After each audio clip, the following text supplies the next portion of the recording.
외신을 보면 중국과 북한의 매체가 가장 신난 것 같습니다. 일단 중국 얘기부터 나눠보겠습니다. 양지열 변호사님. 자, 저희가 늘 환구시보 인민일보를 통해서 중국 공산당의 속내를 좀 알아보곤 하는데 어떻습니까? 환구시보가요, 이렇게 보도를 했습니다. 한 중국학자의 말을 빌어서 최근에 박근혜 대통령의 외교 정책에 대해서 충동적이고 감정적인 경향을 보였다라고 단정적으로 선언을 하면서 그리고요? 그 이유가 최순실 씨 때문이다라는 식의 보도를 내놓고 있습니다. 그러니까 주변국, 우리가 전략적 협력 동반자라고 그 관계를 선언한 중국과 한국입니다만 최근에 사드 때문에 좀 불편하긴 합니다만 이렇게까지 공산당의 대외정책 기관지인 환구시보가 썼다. 조롱하는 거지 않습니까? 조롱 넘어서 비아냥거리는 것이고 어떻게 보면은 저기에다가 사드는 이제 배치하지 마라 라는 얘기까지 그런 얘기까지 집어넣는 저건데 전 늘 그런 생각을 하는데요. 환구시보든 뭐 인민일보든 말이에요. 제가 공산당의 어떤 기관지 내지는 어떤 제2선의 기관지 아니겠어요? 솔직한 얘기로 언론임을 표방하지 말았으면 좋겠다. 아, 일보란 말을 떼라. 그렇죠. 왜냐하면 솔직한 얘기로 자유세계에서의 그 신문이라는 것은 어떻게 보면 객관성을 유지해가면서 비판을 할 때 하더라도 정도를 걷는 게 신문 내지는 일본인데 저런 경우는 보면은 꼭 공산당의 그야말로 대변지를이면서 다른 나라를 갖다가 욕보이는데 활용하는 것을 무슨 언론이고 신문이라고 하냐라는 느낌을 많이 받습니다. 이 이웃이 어려울 때 도와주려고 하고 뭔가 수습하는 데 도움을 주려고 하는 게 아니라 어려움을 이용해서 자기들의 이익을 극대화하려고 하는 자세가 과연 우방의 모습이겠습니까? 서방 국가 중에서는 유일하게 박근혜 대통령이 천안문 광장에 올라가서 시진핑 주석과 함께 열병식을 보면서 손을 흔들어 준 거에 대한 것은 그럼 어떤 판단입니까? 그 판단이야말로 잘못된 판단이라는 비판이 지금도 나오고 있거든요. 그러면 박근혜 대통령이 중국에 대해서 내렸던 그런 친선 우호 관계, 옛날부터 시진핑 주석과 가깝게 지냈던 그런 관계 모두가 다 잘못된 설정이다. 그것까지 인정한다면 저 같은 주장이 어느 정도 합리적이고 객관적인 근거가 있다라고 보겠습니다만 자기들 유리한 쪽으로만 곡해해서 해석하는 저런 자세는 자기들이 스스로 말하는 대국의 자세도 아니고 가까운 이웃의 어려움에 대해서 안타깝다라고 한다든가 그런 최소한의 예의도 빠뜨려 먹은 아주 불쾌하고 받아들이기 어려운 내용이라고 봐야 할 것 같습니다. 인민일보는 이번 사태, 한국의 사태로 뭐 사드의 미래를 짐작할 수 없게 됐다 이렇게 얘기를 했는데요. 그런데 정작 중요한 것은 우리나라가 어려움에 처했을 때 과연 중국이 어떤 태도를 보일 거냐 속내를 사실 좀 드러낸 거 아닙니까? 그러니까 우리 속담에 어려울 때 어려움에 처해봐야 진짜 친구와 이 가짜 친구를 가려낼 수 있다라고 하는데 중국이 저렇게 나오는 것은 우리 한국을 위해서 진짜 친구가 되지 않는다. 또 속내는 좀 다른 꿍꿍이가 있다라는 것을 좀 보여주는 게 아닌가 싶고요. 특히 실제로 이 대목을 보면요. 이 대목입니다. 사드 결정이 박 대통령 자신의 결심이 아니라는 의심이 확산된다면. 그러니까 사드 배치 결정을 한미 동맹의 최고 군수내부가 내린 것이 아니라 최순실 씨가 코치해서 내린 것처럼 중국 공산당의 대표적 기관지인 인민일보가 이렇게 얘기했습니다.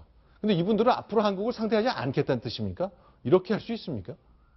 그러니까 뭐 인민일보가 저렇게 지른 것은 물론 이제 자신들의 어떤 다급한 마음을 저렇게 표현했겠지만 웅변은 은이고 어떻게 보면 침묵이 금인데 인민일보는 저렇게 해서 한국민의 어떤 반중 정서를 좀 자극한 게 아닌가 싶습니다. 자, 일본 얘기 좀 해보겠습니다. 자, 이동혁 차장. 마이니치 신문은 역시 이제 일본의 그 언론의 관점에서 쓴 것인데 일단 자신들의 평가를 내놨군요. 그렇습니다. 그나마 객관적이고 분석적인 기사를 내놨는데요. 박근혜 대통령 본인에 대한 의혹이다라는 점을 강력하게 지적을 하고요. 지금 당장에 측근 몇 명 교체하는 것만으로는 민심을 회복하기 어렵다라는 전망까지 내놓고 있습니다.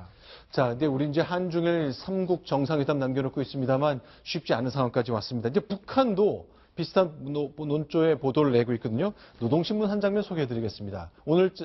오늘자인데요.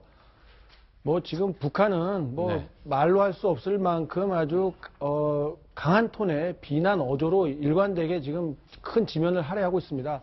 정치 추문 사건을 통해 드러난 박근혜 정권의 실상을 평가한다라고 하면서 뭐 우매한 정권이었다라고 비판을 날카롭게 내놓고 있습니다. 가장 기형적이고 가장 비정상적이며 가장 우매하다. 그래서 저희가 보통 북한을 묘사할 때 이런 표현을 쓰긴 했습니다만 이제 오히려 노동신문이 우리 한국 상황을 이렇게 설명하고 있군요. 자, 그러면서도요, 한국에서는 어떤 저렇게 그 최고 권력자를 향해서도 탄핵이 될 수 있다. 그리고 어떤 남조선 단체가 저렇게 하고 있다라고 하는 내용을 북한 주민들도 볼 수 있게 해주고 있는데 내심은 아마 저런 내용들이 주민들이 민감하게 받아들이지 않기를 바라지 않을까. 한국에서는 대통령을 향해서도 민간에서 저렇게 잘못이 있으면 지적할 수 있는 소통의 길이 열려 있고 제도가 보장이 돼 있는 반면에 북한에서는 단 한 번도 최고 권력자의 잘못이나 실수에 대해서 비난하는 내용은 공개적으로 할 수 없다는 것을 누구보다 북한 주민들이 잘 알고 있기 때문이겠죠. 네.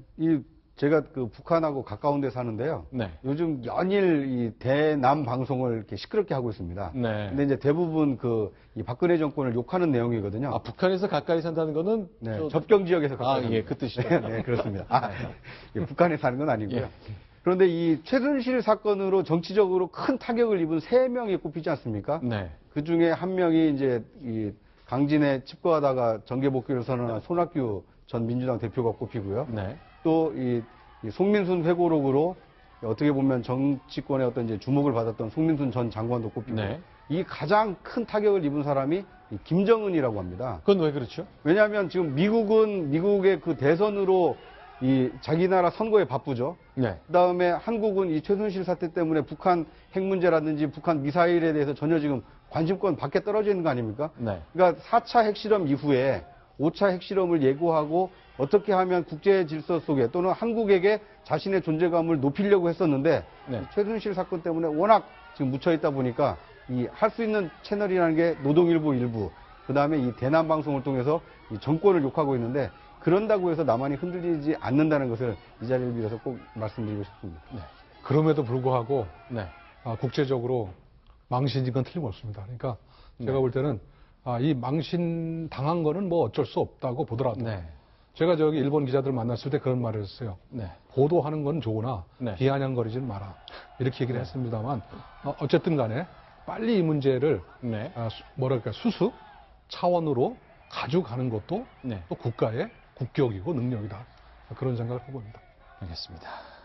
이제 정말로 묻혀있던 것은 미국 대통령 선거입니다. 이제 다음 주 화요일, 그러니까 정확하게 8일 뒤면 미국은 새로운 대통령을 뽑습니다. 그런데 그 상황이 우리가 잘 모르는 가운데 크게 바뀐다는군요.